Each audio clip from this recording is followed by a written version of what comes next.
Le téléphone a sonné à 10h42 juste au moment où Damien Cole s'apprêtait à conclure la plus grosse affaire du trimestre. Il a failli ne pas répondre, mais quelque chose, un instinct, peut-être la culpabilité, l'a fait hésiter. « Monsieur Cole », a dit la voix au bout du fil, calme mais lourde. « Nous appelons de l'hôpital Sainte-Maribel. Vous avez été désigné comme personne à contacter en cas d'urgence. La patiente, Alina Matthews, vous a désigné comme le père du bébé. » Il y a eu un silence. Damien n'a pas respiré. N'a pas bougé. N'a pas compris. Alina, bonjour la famille. Bienvenue dans True Life Stories. N'hésitez pas à vous abonner et à nous laisser un j'aime. Cela représente beaucoup pour nous. Partagez également cette vidéo avec vos amis et vos proches et activez les notifications pour ne pas manquer nos prochaines vidéos. Merci de le faire. Asseyez-vous et détendez-vous pendant que nous plongeons dans l'histoire. Le doux cliquetis des couverts résonnait sur la longue table à manger en marbre. Alina était assise à une extrémité, ses doigts délicats enroulés autour du bord de son verre de vin intact. En face d'elle, à une distance qui semblait être un océan, Damien Cole faisait défiler l'écran de son téléphone, l'écran projetant une lueur pâle sur son visage aux traits fins et indéchiffrables. Ils étaient mariés. Légalement, oui. Mais ça, ce n'était pas un mariage. Le dîner était froid depuis longtemps, tout comme leur relation. La voix d'Alina a brisé le silence, timide mais résolue. « Damien, j'ai soumis les croquis à la maison de couture. Ils ont dit qu'ils adoraient le concept. Ils pourraient vouloir un partenariat. » Il n'a pas levé les yeux. Elle a dégluti difficilement, repoussant la honte qui l'envahissait toujours lorsqu'il lui donnait l'impression d'avoir 12 ans et de mendier son approbation. « Tu m'as entendu ?» Damien a finalement levé les yeux, ennuyé. « Des croquis de mode ?» a-t-il répété d'un ton plat. « Alina, je n'ai pas le temps pour tes histoires de passe-temps. J'ai une fusion à finaliser à Tokyo. » « Ce n'est pas juste un passe-temps, » a-t-elle dit, la voix tremblante mais persistante. « C'est ce que j'aime. C'est ce que je veux faire. Moi, et je te fournis tout ce dont tu pourrais avoir besoin. » Il a coupé la parole, la voix tranchante maintenant. « Tu vis dans une maison à 10 millions de dollars. Tu portes des vêtements de créateur, pas ceux que tu as cousus dans ton petit coin. » Alina a tressailli. Ce petit coin était son atelier. La seule pièce du manoir qui lui semblait être la sienne. Son sanctuaire. Elle s'est forcée à croiser son regard. « L'argent ne fait pas tout, Damien. Je ne veux pas seulement exister. Je veux vivre. Je veux créer. Je veux avoir l'impression que ma vie a un sens. » Il s'est moqué, posant son téléphone avec un bruit sourd. « Encore ça ?» a-t-il dit en se levant de sa chaise. « Tu savais qui j'étais quand tu m'as épousé. Je ne suis pas là pour te tenir la main pendant que tu poursuis des rêves d'adolescente. » Ces mots l'ont frappé comme de l'eau glacée. Pourtant, elle s'est levée, le suivant alors qu'il se dirigeait vers le salon. « Non, je savais qui tu prétendais être, » a-t-elle dit doucement. « L'homme charmant et ambitieux qui se souciait de ce que je voulais. Celui qui souriait à mes créations, qui parlait de construire une vie ensemble. C'était avant que je ne réalise à quel point tu es épuisante, » a marmonné Damien en se servant un verre. Le souffle d'Alina s'est coupé. Elle a cligné des yeux, voulant retenir la brûlure dans ses yeux. Mais le barrage était rompu depuis longtemps. « Je suis ta femme, Damien » a-t-elle murmuré. « J'ai mendié ton temps. Ton attention, je t'ai demandé de m'aimer. Et je t'ai dit, » a-t-il dit en se tournant vers elle avec ce détachement froid qu'elle détestait. « Je n'ai pas de temps pour ces bêtises émotionnelles. Si tu veux de l'amour, prends un chien. » Le silence est tombé. Lourd. Définitif. Alina n'a plus parlé ce soir-là. Elle est retournée dans son atelier et s'est assise à sa table de couture. Le carnet de croquis ouvert devant elle, les pages blanches. Ses mains tremblaient trop pour dessiner. Cette nuit-là, elle a pleuré silencieusement dans le noir, recroquevillée dans un lit qui ressemblait plus à un cercueil. Chaque sanglot était étouffé par les murs qui lui avaient autrefois donné l'impression d'être une reine. Maintenant, il la pressait comme les barreaux d'une cage. C'est 3 semaines plus tard qu'elle a pris sa décision. Le soleil du matin filtrait à travers les rideaux de gaze alors qu'elle se tenait près des hautes fenêtres de la chambre principale. Valise sur le sol, papier du divorce en main. Damien a émergé de la salle de bain, ajustant ses boutons de manchette. Son regard s'est posé sur les papiers avec seulement une légère curiosité. « Je dépose la demande aujourd'hui », a-t-elle dit doucement. Il n'a pas scié. « Bien », Alina a hoché la tête lentement. Elle s'est tournée pour partir mais s'est arrêtée à la porte. Une dernière chance. Une dernière lueur d'espoir. Est-ce vraiment tout ce que tu as à dire ? A-t-elle demandé. Il l'a regardée, sans colère, sans tristesse. Juste une légère impatience. Ne me montre plus jamais ton visage une fois que tu auras signé ce papier, a-t-il dit froidement. Et ce fut tout. Aucune tentative pour la retenir. Aucune émotion. Aucun au revoir. Alina est sortie du manoir ce jour-là avec rien d'autre que sa valise, son cœur brisé et le rêve qu'elle refusait de laisser mourir. Les portes du domaine se sont refermées derrière elle avec un clic mécanique, bruyant et définitif. La liberté semblait plus lourde qu'elle ne l'avait imaginé, mais c'était toujours la liberté. L'appartement n'était pas grand. En fait, il faisait à peine un quart de la taille du manoir qu'elle avait laissé derrière elle. Mais pour Alina, c'était tout. La porte a grincé alors qu'elle entrait. Les roulettes de la valise cliquetant doucement contre le parquet. Elle s'est tenue dans le couloir étroit pendant un moment, s'imprégnant du silence. Pas de personnel. Pas de sol en marbre. Pas d'écho de silence là où l'amour était censé vivre. Juste de la chaleur. Juste de la paix. Un petit canapé beige était posé près de la fenêtre dans le salon. La lumière du soleil s'y répandait comme une invitation. La cuisine était ouverte, petite mais propre. La chambre, bien que modeste, avait de grandes fenêtres qui baignaient la pièce de lumière naturelle. Au fond de la pièce se trouvait une petite alcôve, juste assez large pour un bureau, un mannequin et un portant à vêtements. Elle savait déjà que ce serait son atelier. Elle a posé sa valise et a expiré lentement et lourdement. Pour la première fois depuis 2 ans, elle n'étouffait pas, elle n'était pas surveillée, jugée, rejetée. Elle était seule. Pas solitaire, mais seule comme l'est un oiseau lorsqu'il réalise pour la première fois que la cage a disparu. Alina a souri. Ce n'était pas un faux sourire. La première semaine a été calme et difficile à sa manière. Elle a erré dans l'appartement pieds nus, apprenant son nouvel espace comme on apprendrait une danse. Elle s'est assise près de la fenêtre le soir, sirotant de la tisane à la camomille et dessinant sur ses genoux. Les créations s'écoulaient d'elle comme une respiration. Silhouettes, tissus, accessoires. Toute une ligne de vêtements a commencé à fleurir sur ses pages. Elle a trouvé un emploi dans une boutique voisine pour joindre les deux bouts, aidant les clients le jour et cousant le soir. Ses doigts, longtemps sans pratique, ont retrouvé leur rythme. L'aiguille et le fil sont devenus une extension de sa volonté. Chaque nuit, elle s'endormait épuisée, mais satisfaite. C'était à elle. Cette vie, cette pièce, ces créations, elles étaient nées de ses mains, et non transmises par un homme qui la considérait comme un accessoire. C'est un mercredi après-midi pluvieux, 3 semaines après son emménagement, qu'elle a eu ses premiers soupçons. Elle aidait une cliente dans la boutique quand une vague de nausées l'a frappée comme une gifle. Elle a à peine réussi à atteindre les toilettes à temps, vomissant dans le lavabo en porcelaine, tremblante et transie de froid. L'un des membres les plus âgés du personnel, une femme douce nommée Cora, est entré derrière elle et lui a frotté le dos. « Ma chérie, ça va ? » ?»« Oui, je pense que c'est la grippe, » a menti Alina en se rinçant la bouche. Cora lui a jeté un regard entendu, le genre que seules les femmes expérimentées peuvent lancer. « Tu es sûre ? » Alina a évité son regard. Ce soir-là, après le travail, elle s'est arrêtée dans une pharmacie et a acheté un test. Elle l'a glissé dans la poche de son manteau comme un secret honteux. Il est resté fermé sur le lavabo de sa salle de bain pendant 3 heures.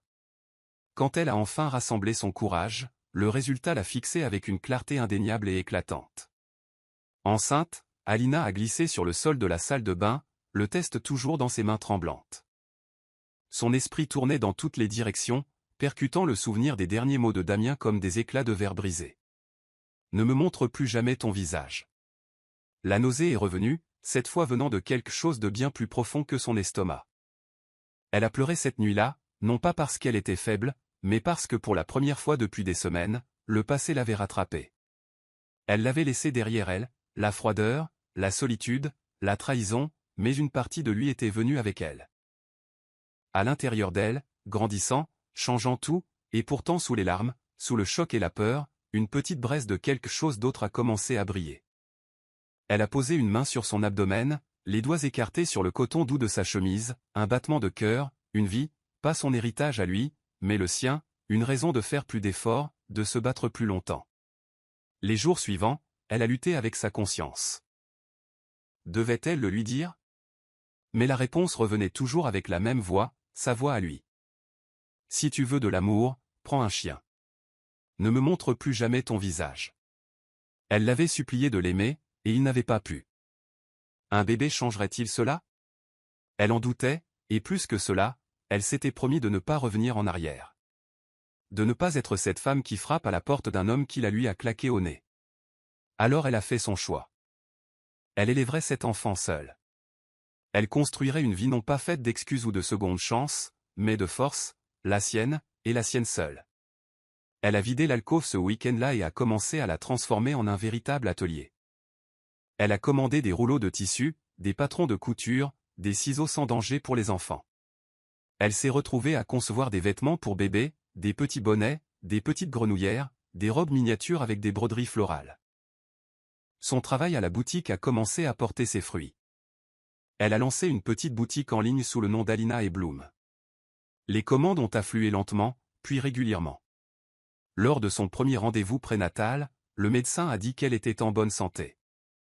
8 semaines de grossesse, rythme cardiaque fort. Alina a quitté la clinique avec une photo d'échographie et une résolution tranquille gravée dans sa poitrine. Elle avait peur, elle était terrifiée certains jours, mais elle n'était plus perdue. Et elle n'était plus brisée. Le rêve qu'elle avait enterré dans les couloirs froids du manoir de Damien était de nouveau vivant. Et maintenant, il avait un battement de cœur. Le premier mouvement a été si faible qu'elle l'a presque manqué. Elle était à sa machine à coudre, la tête penchée. Les yeux fixés sur l'ourlet d'une douce barboteuse beige qu'elle finissait pour une cliente. Puis c'est arrivé, un léger tapotement de l'intérieur, comme une minuscule jointure frappant doucement contre la paroi de son ventre.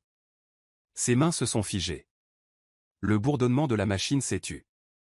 Elle a touché son ventre, lentement et avec hésitation. Son rythme cardiaque s'est accéléré. C'était là à nouveau, juste un murmure de mouvement, mais c'était réel. Un sourire est apparu sur ses lèvres, large et larmoyant. Elle s'est adossée à sa chaise, pressant doucement ses deux paumes sur son ventre qui s'arrondissait. « Tu es vraiment là-dedans » a-t-elle murmuré. C'était en train d'arriver. Jour après jour, son corps changeait. Son ventre s'était arrondi. Ses chevilles commençaient à enfler le soir. Et l'odeur du parfum lui donnait maintenant la nausée. Mais au milieu de tout ce changement, les mouvements du bébé l'ancraient. Ce n'était pas juste une grossesse. C'était une promesse, un rappel silencieux et persistant qu'elle n'était plus seule. Au 5e mois, l'épuisement s'accrochait à elle comme une seconde peau. Entre les quarts de travail du matin à la boutique, les heures à coudre les commandes pour sa boutique Alina et Bloom et les rendez-vous prénataux casés entre les deux. Alina brûlait ses réserves plus vite qu'elle ne pouvait les reconstituer. Mais elle ne pouvait pas se permettre de ralentir. Chaque dollar qu'elle économisait allait dans un bocal séparé étiqueté « Première année du bébé ». Couche, les maternisés, berceau, frais médicaux d'urgence. Elle gardait une liste collée sur le réfrigérateur, cochant un petit article à la fois. Elle ne faisait pas de folie pour elle-même. Pas de nouvelles chaussures. Pas de dîner au restaurant. Chaque centime comptait. Son appartement restait simple, bien rangé, mais certains de ses coins avaient commencé à se transformer. L'alcôve servait maintenant de chambre de bébé en devenir. Un berceau d'occasion se tenait sous la fenêtre, fraîchement peint en blanc. Des mobiles pour bébé faits à la main pendaient au plafond par des fils. Son mannequin portait maintenant une robe de maternité aux lignes douces et fluides, sa propre création. Elle travaillait même sur une petite collection de maternité. Mais il y avait des nuits calmes, des nuits lourdes pour l'âme où la ville à l'extérieur semblait trop bruyante, et l'appartement trop petit, et le silence trop cruel. Des nuits où elle restait au lit, serrant son oreiller, chuchotant à son bébé comme une prière. « S'il te plaît, reste avec moi. S'il te plaît, sois forte. Je te promets que je nous ferai une belle vie. » Elle n'a jamais dit à personne qui était le père. Cora, la femme plus âgée de la boutique, avait demandé une fois. Gentiment, avec bienveillance, « Il doit être fou pour laisser partir quelqu'un comme toi. » Alina avait seulement souri et dit, « disons simplement qu'il avait des priorités différentes. Elle ne détestait pas Damien. Du moins, elle essayait de ne pas le faire. La haine était lourde, et elle avait assez de poids à porter. Mais le souvenir de lui, l'indifférence, le silence, la dureté de ses mots la hantaient encore. Parfois, elle se demandait s'il aurait changé s'il avait su. Mais ensuite elle se rappelait à quelle vitesse il l'avait laissé partir. Et cette pensée faisait taire tout le reste.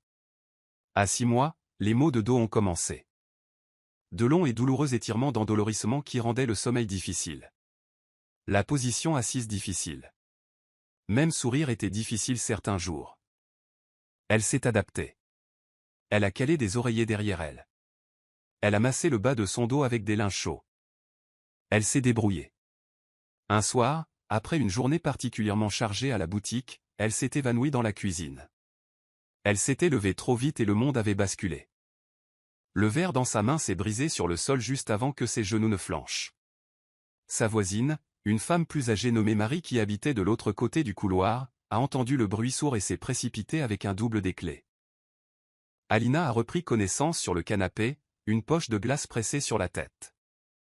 Le son de la voix paniquée de Marie résonnant au loin. « Tu as besoin d'aide, ma chérie. Tu ne peux pas faire ça toute seule. »« Je vais bien, » a murmuré Alina, alors même que les larmes menaçaient de couler. « Je me suis juste levée trop vite. » Le regard de Marie s'est adouci. Elle n'a pas insisté. Mais le lendemain, elle a apporté de la soupe maison et un panier de provisions. « Juste au cas où », a-t-elle dit avec un clin d'œil. Cet acte de gentillesse a fait pleurer Alina plus fort qu'elle ne l'avait fait depuis des semaines. Au 7e mois, les complications ont commencé. Cela a commencé par des douleurs vives, des élancements profonds et des crampes qui enserraient son abdomen comme un étau. Puis sont venus les saignements, pas abondants, pas dramatiques, mais suffisants pour lui envoyer une secousse de terreur. À l'hôpital, le visage du médecin était calme mais ferme. « Alina, votre placenta est bas et partiellement décollé. Vous devrez vous reposer. Autant que possible, pas de charge lourde, pas de travail si vous pouvez l'éviter. » Se reposer, comment? Elle avait encore des commandes à honorer, un loyer à payer, des bocaux à remplir avec des économies pour son enfant à naître. Mais elle a hoché la tête et a fait semblant de pouvoir se permettre d'obéir. Elle est rentrée chez elle et a fait ce qu'elle pouvait. Elle a annulé quelques commandes, a appelé la boutique pour dire qu'elle était malade et a essayé de rester à l'horizontale. Mais même allongée immobile, la peur était vivante, lui chuchotant à l'oreille. « Et si je n'arrive pas à terme? Et si je la perds? Et si j'en ai déjà fait trop ?» Elle n'a rien dit à personne, ni à son médecin au sujet de ses craintes financières, ni à Marie au sujet des saignements, ni à Cora au sujet de la visite à l'hôpital, et certainement pas à Damien. Elle avait fait son choix. Cet enfant était son monde maintenant. Elle la protégerait même si cela signifiait faire semblant de ne pas s'effondrer, même si cela signifiait souffrir en silence, même si cela signifiait se briser morceau par morceau. Parce que l'amour, le vrai amour, était parfois silencieux. Il n'exigeait pas d'être vu. Il perdurait, même quand personne d'autre ne regardait. Et chaque nuit, alors qu'elle était allongée sur le côté en berçant son ventre, Alina chuchotait les mêmes mots. « Tu n'es pas seule, ma toute petite. Nous sommes dans le même bateau. » Et dans l'obscurité silencieuse, le bébé a donné des coups de pied. Un rythme. Un réconfort. Un battement de cœur à côté du sien. Le ciel était calme le matin où la douleur est revenue. Alina s'est réveillée avec une douleur profonde dans le bas du dos qui s'étendait comme une ligne de feu le long de ses hanches et de ses cuisses. Il faisait encore nuit dehors. La ville au-delà de sa fenêtre était silencieuse et enveloppée d'une brume pâle. Elle a pressé ses mains dans le matelas, a essayé de s'asseoir lentement. Son souffle s'est coupé. Quelque chose n'allait pas, elle avait déjà ressenti de l'inconfort, des crampes, des tiraillements, de la pression. Mais là, c'était différent. Elle a jeté un coup d'œil à la petite horloge numérique près de son lit. 4h47, le bébé n'était pas attendu avant 5 semaines. Elle avait lu tous les livres, regardé toutes les vidéos, pris toutes les notes que le médecin lui avait proposées. Elle savait à quoi ressemblait un travail prématuré. Elle ne voulait tout simplement pas croire que c'était ça. Mais quand la deuxième vague de douleur est arrivée, aiguë et la traversant avec la force d'une tempête, elle a halté, son corps se recroquevillant instinctivement. « Pas encore », a-t-elle murmuré. « Pas maintenant », ma petite fille. Reste avec moi juste un peu plus longtemps. Le temps que Marie l'entende pleurer à travers le mur et se précipite, Alina était déjà pliée en deux sur le sol du salon, agrippant un oreiller et trempée de sueur dans sa chemise de nuit. Marie n'a pas hésité. Elle a attrapé le sac d'hôpital qu'Alina avait discrètement préparé 2 semaines plus tôt, l'a aidé à enfiler son manteau et a appelé une ambulance. Alors que les sirènes hurlaient au loin, Alina a serré la main de Marie avec des doigts tremblants. « Promets-moi » a-t-elle haleté entre ses dents serrées. « S'il arrive quelque chose, si je ne m'en sors pas, dis à l'hôpital, dis-leur qui est son père. Il s'appelle Damien Cole. » Marie a cligné des yeux. « Damien, le Damien Cole ?» Alina a hoché la tête. Ses yeux étaient déjà vitreux d'épuisement. « Dis-leur juste, s'il te plaît. » Le cœur de Marie s'est serré, mais elle a serré la main d'Alina plus fort et a hoché la tête. « Je te le promets, ma chérie. » Les lumières de l'hôpital étaient trop vives. Tout est devenu un flou de couloirs blancs et stériles, de voix appelant des codes médicaux, d'infirmières se déplaçant dans l'urgence, et la sensation d'être poussée dans des couloirs qui sentaient l'antiseptique et la pluie. Alina perdait et reprenait connaissance. La voix d'une infirmière, dilatée à 7 cm. La tension artérielle chute. Un médecin qui crie. Nous avons une détresse fétale. Une soudaine emprise de terreur. Non. Pas elle. Pas le bébé. Prenez-moi, pas elle. Elle s'est forcée à rester éveillée pendant les contractions, à travers la douleur aveuglante qui la tirait vers l'intérieur. Son corps avait l'impression de se fissurer, peau, os, âme. Et pourtant, quelque part à travers le brouillard, elle a entendu une petite voix dans son cœur. Juste un peu plus longtemps, maman. Quand le bébé est arrivé, c'était rapide. Urgent. Un dernier cri a déchiré la gorge d'Alina alors que la pièce était inondée de lumière, de mouvements, de cris. Et puis un son. Un cri. Petit, féroce, magnifique. Les yeux d'Alina se sont ouverts, des larmes coulant des coins. L'infirmière la lui a montré, sa fille, enveloppée étroitement dans une couverture rose, pleurant avec toute la force d'une guerrière née trop tôt, mais déterminée à vivre. Alina a souri, faiblement, douloureusement, mais c'était la chose la plus pure qu'elle ait jamais ressentie. Ils ont posé le bébé sur sa poitrine. Les bras d'Alina, tremblants, l'ont tenu tout contre elle. Elle a inspiré l'odeur de sa fille, du lait, de la nouveauté et du paradis. « Tu as réussi » a-t-elle murmuré, ses lèvres effleurant le front du bébé. « Tu es là. » Elle s'est bercée doucement, fredonnant une berceuse que sa mère chantait autrefois. La douleur était toujours là, mais distante maintenant, comme si son corps avait renoncé à se battre. Les cris du bébé se sont adoucis. « Elle est magnifique » a dit doucement l'infirmière en ajustant un moniteur. Alina a hoché la tête lentement, mais sa peau était devenue pâle. Sa respiration était plus lente maintenant. « Je l'ai nommée » a-t-elle commencé, sa voix rauque. Son nom est, mais le reste de la phrase n'est jamais venu. Le pouls d'Alina a cessé de battre à 7h19. Les infirmières ont tout essayé. La pièce est redevenue frénétique. RCP. Oxygène. Adrénaline. Une équipe de médecins se criant les uns sur les autres, mais elle était déjà partie. Elle avait tout donné, corps, esprit, souffle pour amener son enfant en toute sécurité dans ce monde. Des heures plus tard, alors que le soleil du matin réchauffait les fenêtres de la maternité, une infirmière était assise à côté du berceau, berçant doucement la petite fille. Un dossier était posé sur le comptoir à proximité, marqué mère décédée à la naissance. Nourrisson stable. La personne à contacter en cas d'urgence indiquée à l'intérieur ne portait qu'un seul nom, Damien Cole. Le médecin traitant a décroché le téléphone et a composé le numéro. Damien Cole était assis au bout d'une longue table de conférence en obsidienne, le dos droit, les doigts joints. En face de lui, son conseil d'administration attendait un signe d'approbation. Les yeux passant des diapositives sur un écran de présentation à l'homme qui tenait le destin de leur entreprise dans son silence. Un graphique à secteur est apparu. Croissance du 3e trimestre. Augmentation de 12,7%. Une pause a eu lieu dans la pièce. Quelques cadres ont souri, s'attendant à un mot d'éloge de leur PDG. Le milliardaire a l'esprit vif comme un rasoir et a la réputation d'être inébranlable. Damien a à peine scié. Ses yeux sont restés sur les chiffres, sa mâchoire verrouillée dans cette expression indéchiffrable qui était sa signature. Son esprit n'était pas dans la pièce. Il ne l'avait pas été depuis des semaines. Dernièrement, quelque chose avait changé en lui, et il ne pouvait pas l'expliquer. Il y avait une agitation sous sa peau. Un silence qui s'étendait au-delà des murs de son appartement terrasse et jusque dans la moelle de ses os. Il avait tout. L'empire commercial qu'il avait construit à partir de zéro. Le jet privé, les investisseurs qui attendaient chacun de ses mouvements. La ville se pliait à sa volonté, son nom était attaché à des tours, des centres technologiques et des communiqués de presse. Mais quand les réunions se terminaient et que les pièces se vidaient, il rentrait chez lui dans le silence. Pas de chaleur. Pas de rire. Juste le bourdonnement des lumières intelligentes et le faible gémissement occasionnel d'un journal télévisé de fin de soirée résonnant dans un espace trop grand pour un seul homme.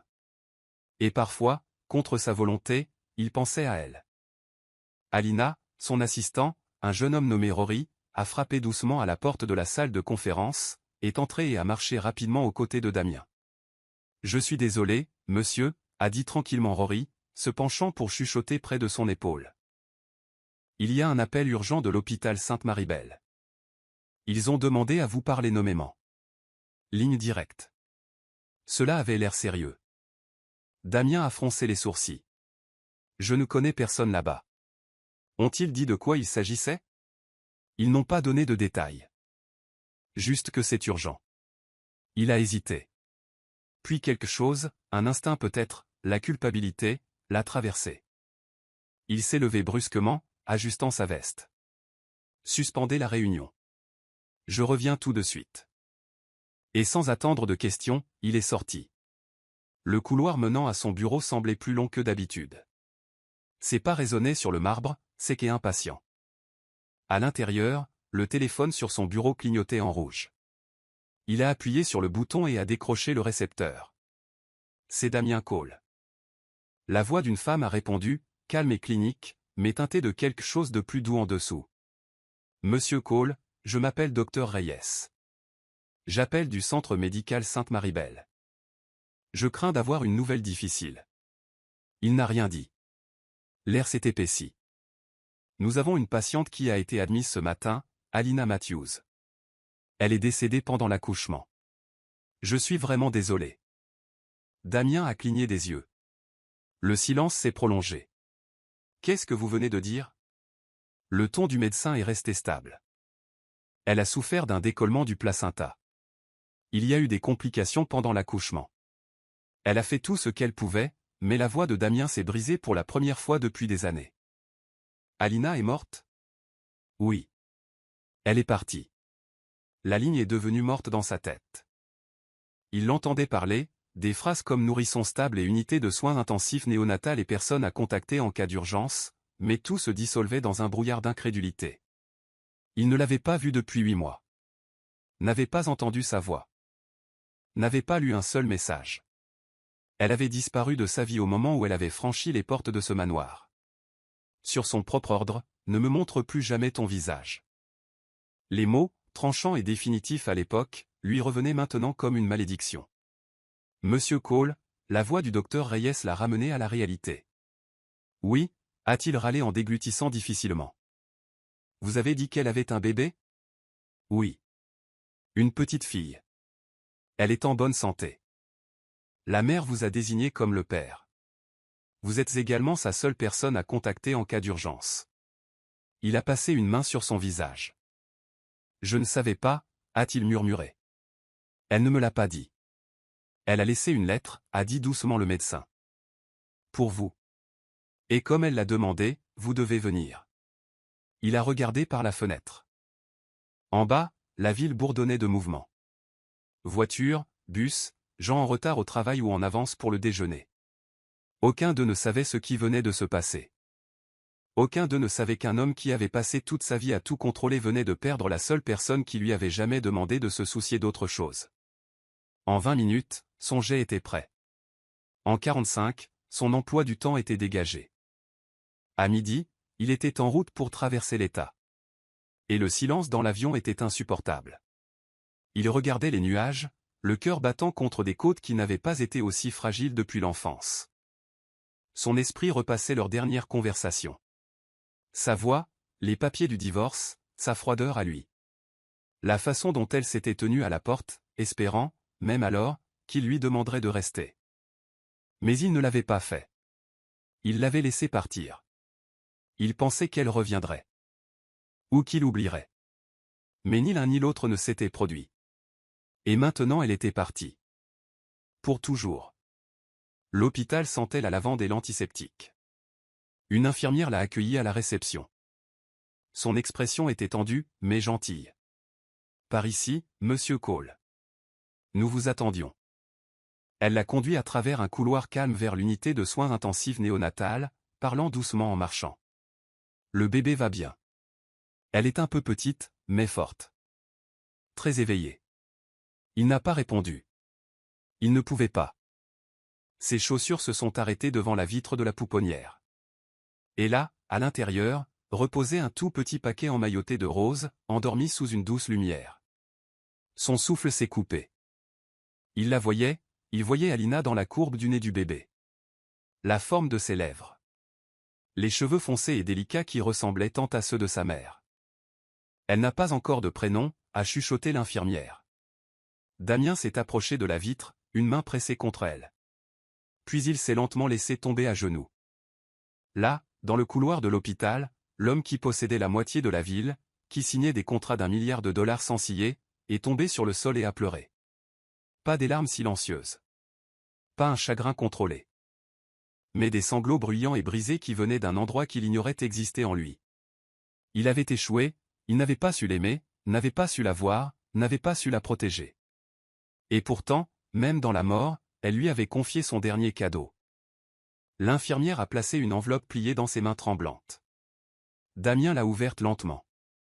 C'était une lettre, manuscrite, effacée et précipitée. On y lisait, « Si tu lis ceci, cela signifie que je suis parti. Je n'allais pas te le dire. Je m'étais promis de ne pas le faire. Mais elle mérite une chance. Et toi aussi. Mais s'il te plaît, aime-la pour nous deux. Alina. » Damien a plié la lettre, les yeux brûlants, la gorge à vif. Il a regardé une fois de plus l'enfant. Sa fille. La partie d'Alina qui survivait.